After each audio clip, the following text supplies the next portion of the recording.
पिछले दिनों मैं उड़ीसा के प्रादेशिक कार्यकर्ता सम्मेलन कार्यक्रम में गया था और वहां भी बड़े उत्साह के साथ भारी संख्या में भुवनेश्वर के अंदर कार्यकर्ता जुटे, इकट्ठा हुए। उड़ीसा में आम आदमी पार्टी का विस्तार गांव-गांव में हो, आम आदमी पार्टी का संगठन ब्लॉक लेवल पे, जिला लेवल पे पहुंचे, आम आदमी पार्टी का संगठन हर समुदाय के बीच में पहुंचे, इस बात की रणनीति तैयार की गई है और 2027 में पंचायत का चुनाव उड़ीसा के अंदर होगा, उसकी तैयारी वहां के कार्यकर्ताओं ने शुरू कर दी है। और वही तस्वीर भाई मुकेश सहलावत जी ने देखी। रात में 3 बजे, सही कह रहे हैं, रात में 3 बजे इनका मैसेज आया। मैं उस वक्त जगा हुआ था, मुझे लगा कोई इमरजेंसी है, क्यों मैसेज क्या आ गया है इतनी रात को। तो मैंने मैसेज इनका देखा तो ये कह रहे थे कि छत्तीसगढ़ में भी ऐसा ही कार्यकर्ता सम्मेलन हम करना चाहते हैं। तो मैंने इनको तुरंत रिप्लाई किया कि सुबह आप अजीत से बात करके और तारीख तय कर लीजिएगा, छत्तीसगढ़ का सम्मेलन किया जाएगा और कार्यकर्ताओं से बातचीत की जाएगी। और मुझे खुशी है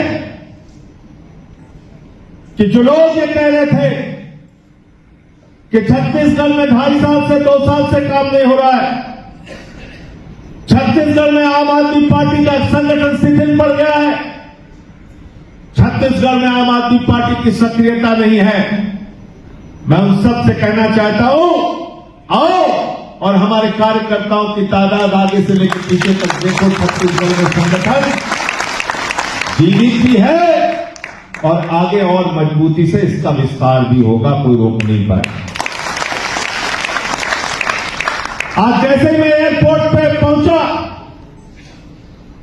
मुझसे मीडिया के लोगों ने कहा छत्तीसगढ़ में आ गया, आपका क्या सपना है? मैंने कहा जहां 2 पार्टियां होती हैं, बीजेपी और कांग्रेस, वहां सबसे मजबूत विकल्प बन के उभरता है आम आदमी पार्टी का कार्यकर्ता।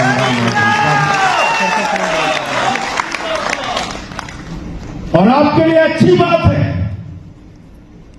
कि यहां 2 पार्टी है, भारतीय जनता पार्टी और कांग्रेस पार्टी। भारतीय जनता पार्टी तो 2-2.5 साल से शासन में है। कितने बड़े बड़े वादे करके आए थे लोग, क्या क्या कहा था इन्होंने। 15 साल पहले शासन किया, 5 साल फिर कांग्रेस का शासन किया, कभी ये खाता है कभी वो खाता है। और छत्तीसगढ़ को जो मैं समझता हूं प्राकृतिक संपदा के मामले में भारत का सबसे अमीर राज्य है, उसको खोखला करने का काम इन लोगों ने किया। यहां का कोयला खाया, आयरन ओर खाया, जंगल खाया, पेड़ खाया, पौधे खाया। अरे गरीब इंसान को 2 वक्त की रोटी नहीं मिलती, लेकिन ये भारतीय जनता पार्टी के नेता तुम्हारा जंगल खाते हैं, कोयला खाते हैं, लोहा खाते हैं, तुम्हारा सड़क खाते हैं, जमीन खाते हैं, स्कूल खाते हैं, अस्पताल खाते हैं। इन बेईमानों से एक एक करके आपको हिसाब लेना पड़ेगा। आपको जाना पड़ेगा हसदेव के जंगलों में और सवाल पूछना पड़ेगा कि लाखों पेड़ क्यों काट रहे हो मोदी योगी, लाखों पेड़ क्यों काट रहे हो मोदी और विष्णु। आपको ये सवाल पूछना पड़ेगा। कहते ना डबल इंजन की सरकार है, डबल इंजन की सरकार। ये डबल इंजन की सरकार नहीं है, ये खटारा इंजन की सरकार है, खटारा इंजन की। और खटारा इंजन क्यों कह रहे हैं इनको? देखो कितने बड़े ढोंगी हैं। हमारे देश का प्रधानमंत्री कहता है पेड़ लगाना तो बहुत अच्छा काम है, हमारे तो आंखों से आंसू आ जाता है जब मैं देखता हूं पेड़ कटता है लोग पूछते हैं प्रधानमंत्री जी क्या करना है, कहते एक पेड़ मां के नाम। देखो कितना धूत आती है, क्या कहता है, कहता एक पेड़ मां के नाम। अब मां के नाम सुन के हर आदमी रोने लगता है, कहता भाई मां का नाम ले लिया, ये तो बहुत गंभीर बात कह दी प्रधानमंत्री। नौजवान निकलता है रो के हाथ में पेड़ लेके, हमारी बहन भी रोते हुए घर से निकलती है, हमारा बुजुर्ग भी घर से निकलता है रोते हुए। मोदी जी ने कहा है मां के नाम पेड़ लगाना है, मां के नाम पेड़ लगाना है। लाखों पेड़ लगा देता है नौजवान, लाखों पेड़ लगा देता है हमारा आदिवासी भाई, लाखों पेड़ लगा देती है हमारी माताएं बहनें, लाखों पेड़ लगा देते हैं हमारे बुजुर्ग। लेकिन मोदी उसके बाद कहता है एक पेड़ मां के नाम, लाखों पेड़ अडानी के नाम। लाखों पेड़, तुम पेड़ लगाओगे उसको अडानी, तुम पेड़ लगाओगे उसको अडानी। यह है देश का प्रधानमंत्री, यह है तुम्हारी डबल इंजन। तुम्हारे पेड़ काटे जा रहे हैं, तुम्हारे जंगल काटे जा रहे हैं, छत्तीसगढ़ को बर्बाद किया जा रहा है। मुझे सूरज उपाध्याय बता रहे थे, प्रियंका बता रही थी, कह रही थी ऐसी जगहों में पेड़ काटे जा रहे हैं जहां पर आदमी का जाना मना है। क्यों मना है? क्योंकि वो हाथियों के लिए सुरक्षित जगह है, हाथियों के लिए। लेकिन ये भूल गए, हाथियों के लिए सुरक्षित जगह है, लेकिन जो भ्रष्टाचार के हाथी हैं उनके लिए सुरक्षित जगह। भ्रष्टाचार का हाथी वहां पर रोज जा सकता है और वो आपके पेड़ काट सकता है। मुझे बताया आदिवासी जनपदों में जिन जिलों को सुरक्षित रखा गया है, संरक्षित रखा गया है कि यहां का लोहा, यहां का आयरन ओर, यहां की माइनिंग के ऊपर यहां के लोगों का अधिकार होगा। जब तक ग्राम सभा पास नहीं करेगी, 1 इंच जमीन भी किसी को लेने का अधिकार नहीं है। उन जमीनों पर आज भारतीय जनता पार्टी और उनसे जुड़े हुए पूंजीपति कब्जा कर रहे हैं। उसकी लड़ाई छत्तीसगढ़ के कार्यकर्ताओं और साथियों को लड़ना होगा, उनकी आवाज को आपको उठाना पड़ेगा। आपके लोहे पे कब्जा, आपके कोयले पे कब्जा, और तो एयरपोर्ट बनाते हैं जनता के पैसे से। एयरपोर्ट किसको दे देते हैं? अडानी को। गैस किसको दे देते हैं? अडानी को। समुद्र का पोर्ट किसको दे देते हैं? अडानी को। कोयला किसको दे देते हैं? अडानी को। बिजली किसको दे देते हैं? अडानी को। जहाज किसको दे देते हैं? अडानी को। आकाश किसको दे देते हैं? जमीन किसको दे देते हैं? पाताल किसको दे देते हैं?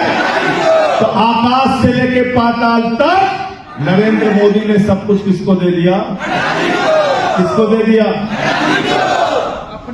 तो इसीलिए मैं कहता हूं नरेंद्र मोदी इंडिया का प्रधानमंत्री नहीं है, वो अडानी का प्रधानमंत्री है, अडानी का प्रधानमंत्री। ये बात गांव गांव में पहुंचाना है नहीं पहुंचाना है? बताओ। तुमको क्या कहता है? कहता भूख लगी है? बोले हाँ साहब भूख लगी है। चिंता मत करना, मोदी जिंदा है। साहब क्या करेंगे? 5 किलो राशन। 5 किलो राशन कितने लोगों को दे रहे हैं? 80 करोड़। कितने लोगों को 5 किलो राशन मिल रहा है? 80 करोड़। कहते हैं भारत दुनिया की 5वीं बड़ी अर्थव्यवस्था है, भारत दुनिया की 3री बड़ी अर्थव्यवस्था बन जाएगा। अंधभक्त कहते हैं पूरी दुनिया में मोदी का डंका पीटा जा रहा है, पूरी दुनिया में बीजेपी का डंका पीटा जा रहा है। अंधभक्त कहते हैं मोदी मोदी करते रहो। उन अंधभक्तों से पूछो, अरे बेईमानो, जिस देश में तुम्हारी खुद की सरकार 80 करोड़ लोगों को 5 किलो राशन पे जिंदा रख रही है, उस देश के अंदर विकास की क्या परिभाषा है? जरा हमको भी सजाओ, सबको भी बताओ, हमको भी समझाओ, हम भी सुनना और जानना चाहते हैं। क्या है विकास की? 80 करोड़ लोग, 5 किलो राशन पे गिरता है। कहते भारत 5वीं बड़ी अर्थव्यवस्था हो गया, अब 4थी हो गया, अब 3री हो जाएगा। आज मैं पढ़ रहा था, खसक के 8वीं हो गया। कितना हो गया? 8वीं हो गया। तो जो ये कह रहे थे कि 5वीं बड़ी अर्थव्यवस्था है, 3री बन जाएगा, उनसे कभी ये पूछा प्रति व्यक्ति आय के मामले में भारत कहां खड़ा है? प्रति व्यक्ति आय के मामले में, यानी हर इंसान के हिस्से में आमदनी का कितना हिस्सा आ रहा है? कितना हिस्सा आ रहा है पता है आपको? पूरी दुनिया में भारत प्रति व्यक्ति आय के मामले में 142वें स्थान पे है। शर्म करनी चाहिए बीजेपी को, शर्म करनी चाहिए। यानी अर्थव्यवस्था किसके लिए मजबूत है? अर्थव्यवस्था मजबूत है अडानी के लिए, अर्थव्यवस्था मजबूत है चंद पूंजीपतियों के लिए, अर्थव्यवस्था मजबूत है उनके लिए जिनका 17 लाख करोड़ रुपए माफ किया गया। कितना? कितना पढ़ी तुम? LLB की हो?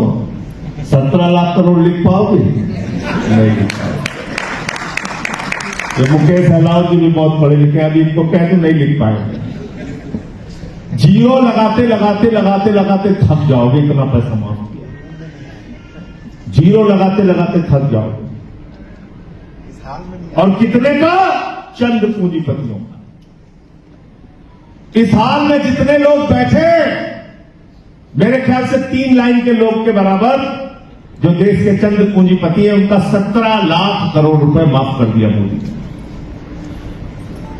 और क्या किया? बैंकों का कर्जा था, बोले इनका सेटलमेंट कराओ। 43 कंपनियों का सेटलमेंट कराया, 3.5 लाख करोड़ रुपए उनका अलग से माफ कर दिया। आपके लिए पैसा नहीं है। जब हमारा आदिवासी समाज का भाई कहता है हमारे गांव में बच्चों के लिए स्कूल नहीं है, बीजेपी कहती है पैसा नहीं है। जब वो कहता है हमारे अस्पताल की सुविधा नहीं है, 3 किलोमीटर दूर लेके जाना पड़ता है पत्नी की डिलीवरी कराने, बीजेपी कहती है पैसा नहीं है। जब नौजवान कहता है रोजगार नहीं है, हम आत्महत्या करने के लिए मजबूर हैं, सरकार कहती है पैसा नहीं है। डबल इंजन की सरकार ने सिर्फ आपकी जिंदगी में तकलीफें देने का काम किया और आपका पैसा लूट लूट के अपने पूंजीपति दोस्तों को मजबूत करने का काम किया। लड़ाई इस बात की है कि छत्तीसगढ़ के आम लोगों का छत्तीसगढ़ होगा या छत्तीसगढ़ में पूंजीपतियों का छत्तीसगढ़ होगा, यह आपको तय करना है।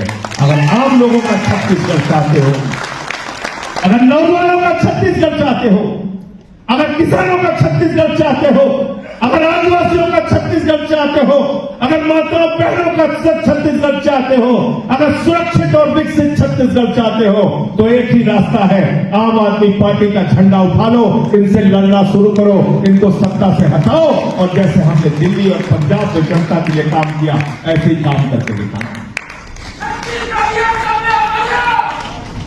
छत्तीसगढ़िया सबसे छत्तीसगढ़िया सबसे बढ़िया, ये नारा लगा लगा के गांव गांव पहुंचिए, गांव गांव पहुंचिए, अपने मुद्दों की बात करिए, अपने बच्चों की बात करिए, उनके भविष्य की बात करिए। ये हिंदू मुस्लिम के राजनीति के चक्कर में मत पड़िए, इसने देश का बहुत नुकसान कर दिया। किसी को कुछ सुनने ही नहीं देते, किसी को कोई बात ही नहीं करने देते। मुझे हमारे साथी बता रहे थे 10,500 सरकारी स्कूल बंद कर दिया। कितना बंद किया? गलत तो नहीं बोल रहा हूं? इन लोगों ने गलत तो नहीं बताया ना मुझे? जोर से बोलिए। 10,500 जो सरकारी स्कूल बंद हुआ, उसमें आदिवासी का बच्चा पढ़ता था, दलित का बच्चा पढ़ता था, पिछड़े समाज का बच्चा पढ़ता था, ठाकुर ब्राह्मण के घर का भी बच्चा पढ़ता था और चंद संख्या में मुस्लिमों के बच्चे भी पढ़ते थे। बताओ, अगर वो स्कूल बंद होता है तो हिंदू का नुकसान है कि मुसलमान का? बताओ, का नुकसान है। तो सरकारी स्कूल बंद करके तुम सरकारी स्कूल बंद करके बच्चों के भविष्य का नुकसान कर रहे हो, उसको बर्बाद करने का काम कर रहे हो। जिस दिन आम आदमी पार्टी छत्तीसगढ़ में आ जाएगी, गांव गांव में शानदार स्कूल होंगे जहां से तुम्हारे बच्चे पढ़ के डॉक्टर, इंजीनियर और देश के भविष्य बनेंगे, छत्तीसगढ़ का भविष्य बनेगा। और ये बात को हम हवा में नहीं कर रहे। 10 साल तक केजरीवाल जी की सरकार थी। मनीष सिसोदिया जी जब शिक्षा मंत्री बने, स्कूलों का दौरा करने जाते थे, मकड़ी के जाले लगे रहते थे, टॉयलेट का इंतजाम सरकारी स्कूलों में नहीं होता था, पट्टी पे।